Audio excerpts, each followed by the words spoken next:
Hey all, Tony Bing here. Hello and welcome back to another video for Marvel Strike Force. Now we have another in-depth review, this one for the most recent character to be released from the game. It is of course Okoye.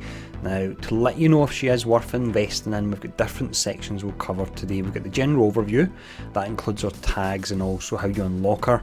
We'll then have a look at her stats. Next up it's the abilities. We check out the synergies. This is characters you can work well with and characters you want to avoid. And then finally we see where she places in the tier list. So we're starting off anyway with the general overview.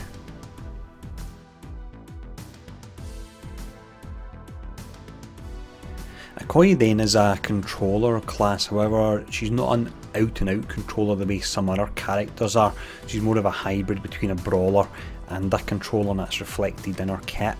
Now when we look at her tags, it's Hero, Global, Skill, Controller and Wakanda. The only relevant one really is the Wakanda one because she fits in very nice with that team. In regards to unlocking her, we'll actually have a blitz for her tomorrow. That'll be one where everyone gets shards, and then a week later we'll have the other blitz where it's only the top 1500, so make sure to save up your blitz tokens for that if you're looking to unlock her. Now with the overview covered, let's have a look at our stats.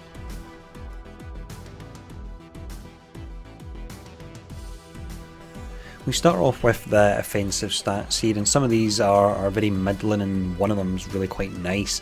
The average stats are damage and focus. So damage is down at a C rating, her focus is down at a D, and that's a problem for a controller class because within her kit she has the ability to cleanse and the ability to add defense down. However, with lower focus there's less chance that she'll be able to be successful in actually doing that, so that is a bit of an issue with her.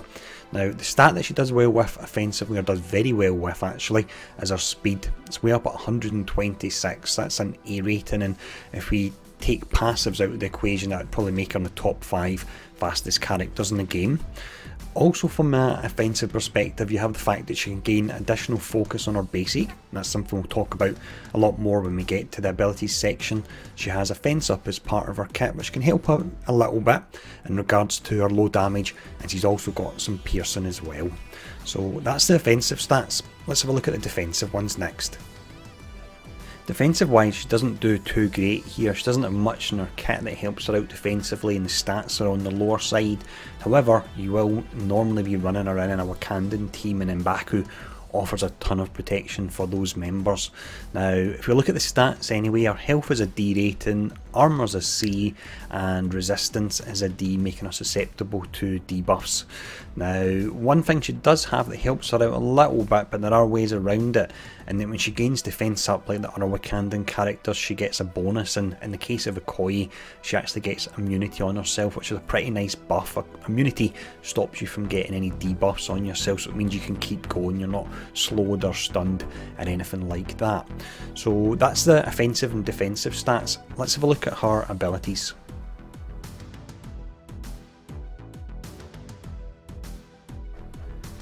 For the abilities here, we start off by looking at the passive first. This is called Dora Milaje. Now with this you gain 50% piercing, that will be to all attacks, and piercing is really nice because it works its way through armour. On defense up you gain immunity. On sale for Wakandan ally crit, and you'll get a lot of crits from Killmonger, you gain 1 charged up to a maximum of 5. If Killmonger gets multiple crits, it still will only give you 1 charge, so that's just something to bear in mind.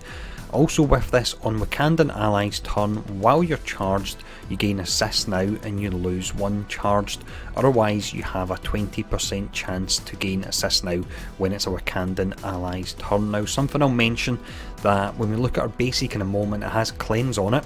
When you actually get an assist and she uses the basic, you'll still get the cleanse portion of it as well, so that can be really useful, and it can really up the number of buffs that you can cleanse off of characters. Now in regards to how high you want to take it, the difference from 4 to 5 is 20% piercing, but because she's doing all those assists, I would say this would actually be worthwhile maxing out.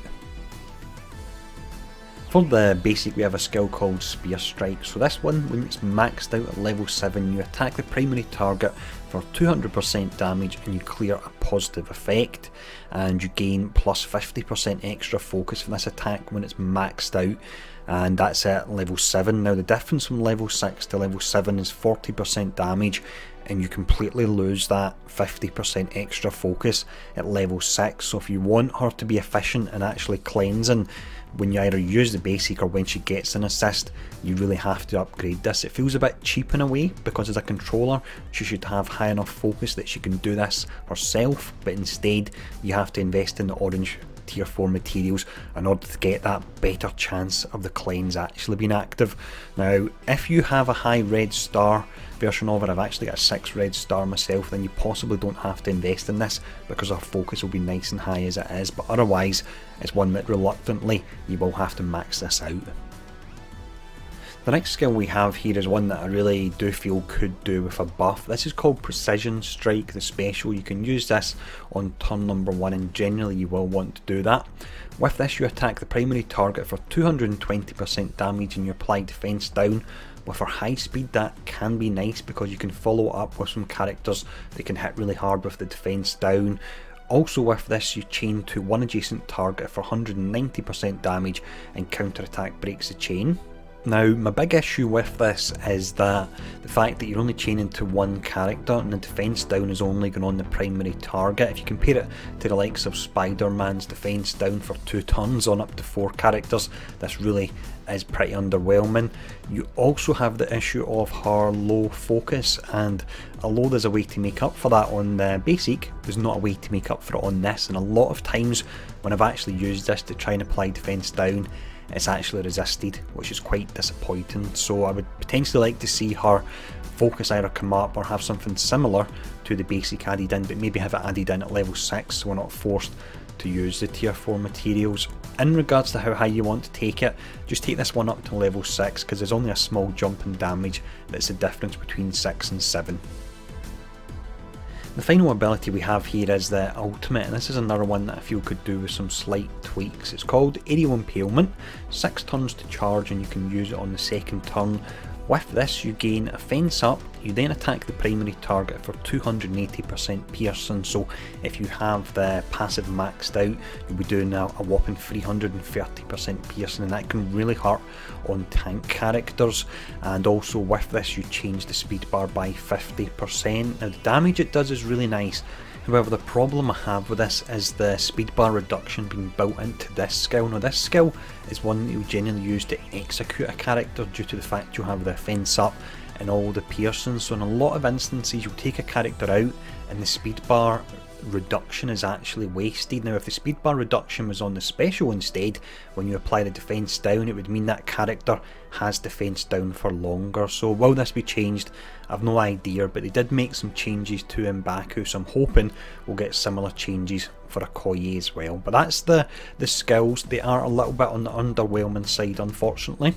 So let's now check out the synergies.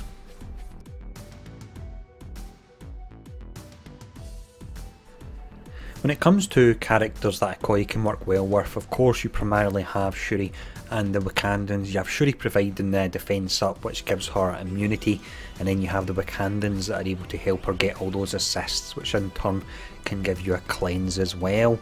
Now despite the fact she works well with the Wakandans, she can actually work relatively well with some other characters as well, and this is all down to her high speed, 126 it was, and the fact she can apply defense up before many characters have a chance to actually act. So she can apply defense up to a really squishy hero.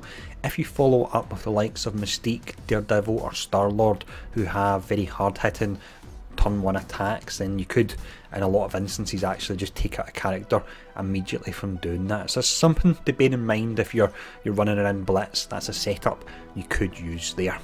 Now let's have a look at the characters you want to avoid. When it comes to characters you want to avoid, we don't have the largest of lists here, and that's not to say that she's very strong, it's just to say that due to the simple nature of her kit, there's not a lot of ways you can actually take advantage of it.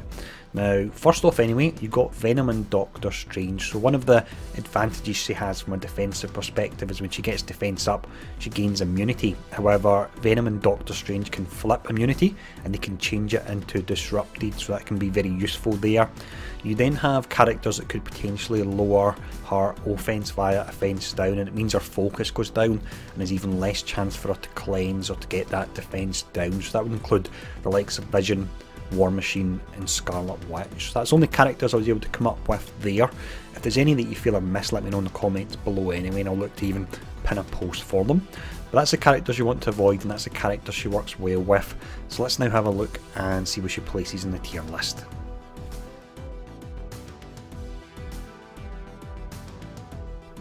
Okoye then to me feels a lot like M'Baku before he had the small changes to his kit that really pulled him up, and that she's a character that has a lot of potential but just isn't quite there. Now when we do rate characters, we rate them on their solo performance as well, and then we'll add in an R if they're specifically a raid character, or we'll add in a number if you have other characters you can team them up with to improve them synergy wise. Now before we do place Okoye based on her solo performance, we'll run over some of her pros and cons. So one big pro is her high speed, way up at 126, exceptionally fast, and allows you to get that defense up or defense down even onto a character nice and quickly. You then have the high pierce damage, and you've got that additional pierce damage as part of her passive, and you've got the fact that when she gets an assist teamed up with Wakandan characters, she'll get the cleanse portion of it as well. That isn't always added in when you get assists, but it has been added into her kit and it's very useful. When we look at the cons, there are quite a few of them. You've got the extremely low focus, meaning it can be really quite hard to apply her defense down on the special. You've got the fact that you feel almost forced and cheated into upgrading her basic to level 7 to get it to actually apply and for the cleanse to be effective. She can be very squishy, and the only defensive option she has is immunity, which isn't the strongest defensive buff. You've got the special that only changed to one additional character that feels a little bit underwhelming with some characters that can bounce all over the screen these days. And then you've got the speed bar reduction, which is very nice and should be a positive, but the fact it's been put onto a skill that's more of a finishing blow means it can be wasted in a lot of opportunities. Now with all that in mind, on her own I would actually place her as a high level 3 character. When it comes to how far she would move up through synergies, I wouldn't give her the R tag, meaning that I would use her specifically in raids, because you can get some value out of Blitz as well, and that's running her with the likes of Star-Lord and Daredevil, the characters that go after her after she applies that defense down. So in regards to synergies, if you look at characters like that in Blitz, and if you look at the Wakandan team that really enable all her assists, and in turn those assists can give you the cleanse, I would say that she would move up 3 tiers. So with the Wakandan team, I would say that she scrapes into the high alpha rating, and the reason I say scrapes into that rating is that puts on the same tier as M'Baku, and M'Baku is fantastic. He's one that's closer to being a low level Omega character in raids, whereas Okoye is one that just makes her way into high alpha with the Wakandan synergies. So if you've unlocked her, let me know how you're getting on. We have the Blitz tomorrow, so good luck with that, and thanks for tuning in, and I'll see you all again soon.